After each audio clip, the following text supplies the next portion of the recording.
तमाम देखने और सुनने वालों को खुशामदीद।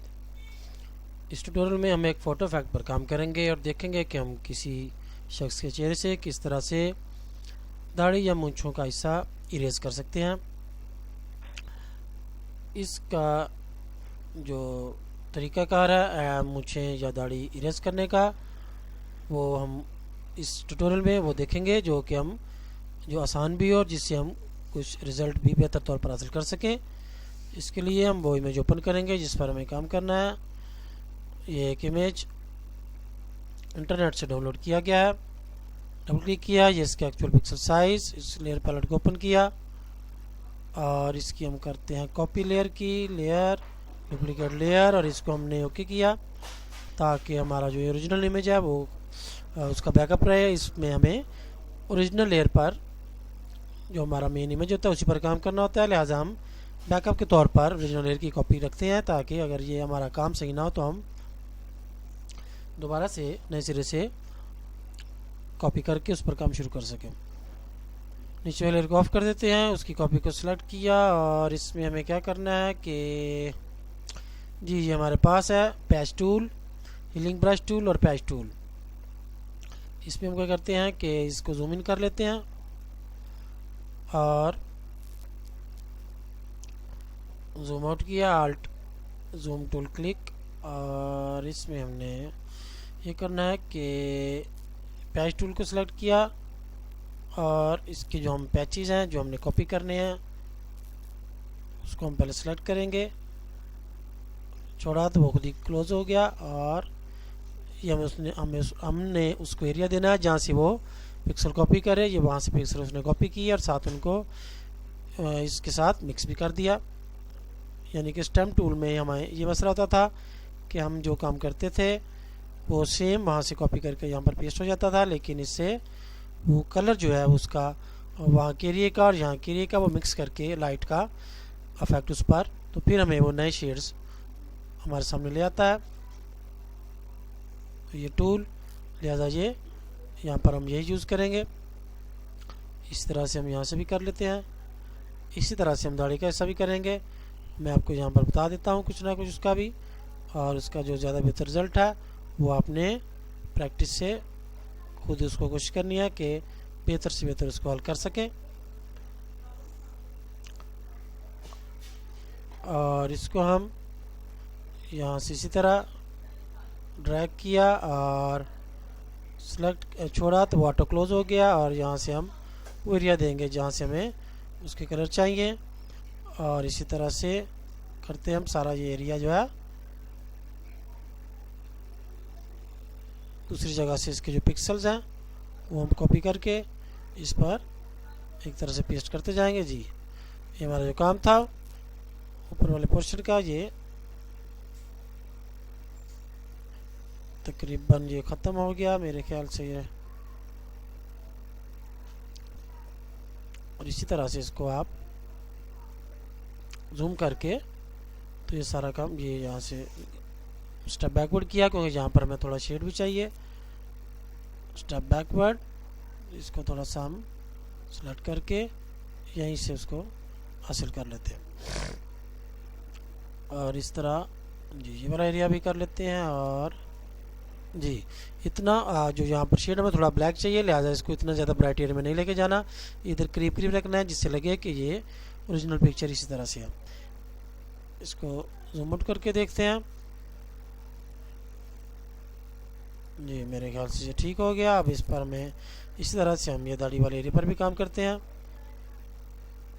और इसको हम इसी तरह से उसके पैच बना लेते हैं और उनको जब बाहर ला के क्लिक अपना रिलीज़ करते हैं तो ऑटोमेटिक वहाँ से सिलेक्शन जो है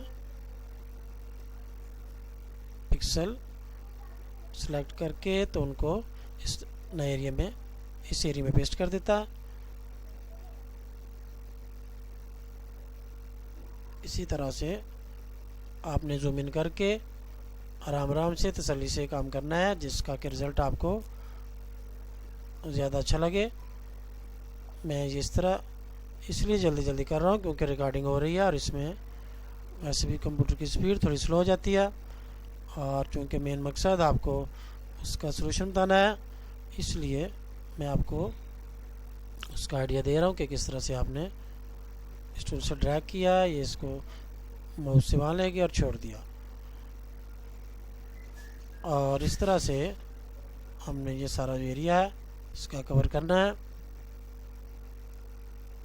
इसी तरह से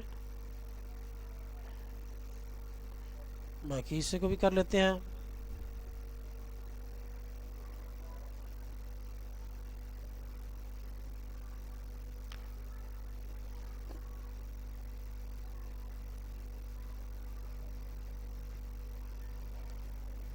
जी ये भी हो गया। और अब इस तरफ से इसको क्लिक किया, ख़त्म किया, वो सिलेक्शन गलत हो गई थी। इसको आपने इस तरह से सेलेक्ट करना है कि ये गर्दन वाले पोर्शन में ना जाए। और इसी तरह से अब हम इधर से शुरू कर लेते हैं।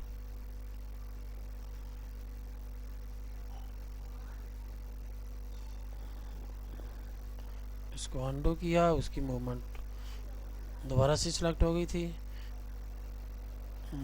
इस तरह से, और जी इस तरह इसको यहाँ ला के छोड़ा, आ गया यहाँ, इसके ऊपर बाहर क्लिक किया, वो सिलेक्शन ख़त्म हुई उसकी। जी इस तरह से, और ये हमारा काम तकरीबन हो गया मुकम्मल। जी इसी तरह से हम ये जो पैचेस हैं छोटे छोटे, ये डॉट्स रह गए हैं, इनको भी हम इसी तरह से रिमूव कर लेते हैं।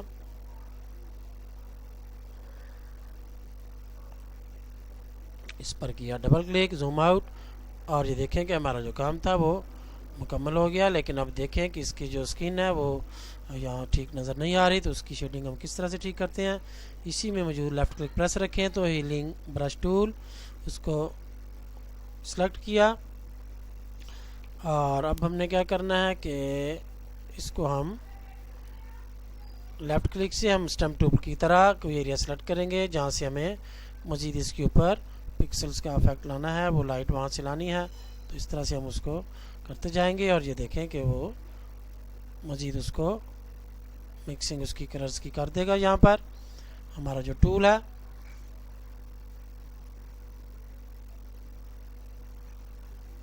और इसी तरह से नीचे वाले पोर्शन में भी हम इसी तरह से उसको लेकर आएंगे ताकि वो जो हमारे निशानात नज़र आ रहे हैं, ये गलत हुआ, इसको एडिट स्टेप बैकवर्ड,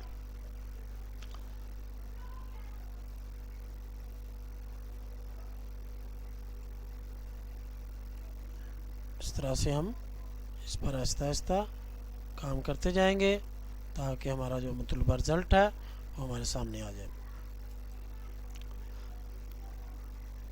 और इसको फिर जूम आउट किया, और देख लें कि जहाँ पर काम करना बाकी हो वहाँ पर काम करते जाएं, बाकी एरिया को छोड़ दें। जी मेरे ख्याल से हमारा रिज़ल्ट काफ़ी बेहतर हमने हासिल कर लिया है। और अपनी ज़रूरत के मुताबिक आपने इस पर काम करना है, और ताकि बेहतर से बेहतर रिज़ल्ट हासिल हो।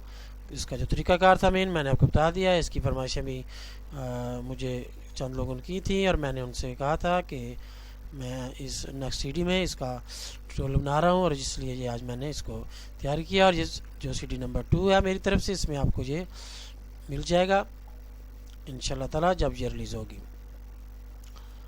और इस तरह से हमारा ये काम ख़त्म हुआ। मज़ीद इस किस्म के जो फ़ोटो के मैनिपुलेटिंग भी कहलाती है, फ़ोटो टचिंग तो नहीं, ये मैनिपुलेटिंग होगी जिसमें हम तस्वीर को इस तरह से चेंज करते हैं कि वो असल से उसका जो थीम है वो चेंज हो जाता है। और इसी तरह हम जब चेहरे पर किसी पर मूंछें दाढ़ी ऐड करनी है उसके भी एक से ज़्यादा तरीके हैं, वो भी हम आइंदा किसी सीडी में उनको भी डिस्कस करेंगे। फिर मिलते हैं। उम्मीद है कि ये छोटा सा मगर इम्पोर्टेंट टूल और इसका इस्तेमाल आपको इस ट्यूटोरियल में उसको समझ भी आ गया होगा, और आपने उसको ये आपका मकसद भी हल हो गया होगा कि किस तरह से हम किसी चेहरे से दाढ़ी या मूंछों के बाल इस तरह से इरेज कर सकते हैं कि उस पर बाकी स्किन का जो शेड है, उसके पिक्सल्स हैं, उस तरह से उसके अंदर मिक्स हों कि वो देखने में बिल्कुल ओरिजिनल लगे, ये ना लगे कि हमने उसके साथ कुछ काम किया। इसको आप प्रैक्टिस से मज़ीद बेहतर कर सकते हैं और बेहतर से बेहतर रिज़ल्ट हासिल कर सकते हैं। उम्मीद है कि ये ट्यूटोरियल आपको पसंद आएगा और आप इस पर मज़ीद काम करके इसको मज़ीद बेहतर रिज़ल्ट हासिल करने की कोशिश करेंगे। फिर मिलते हैं।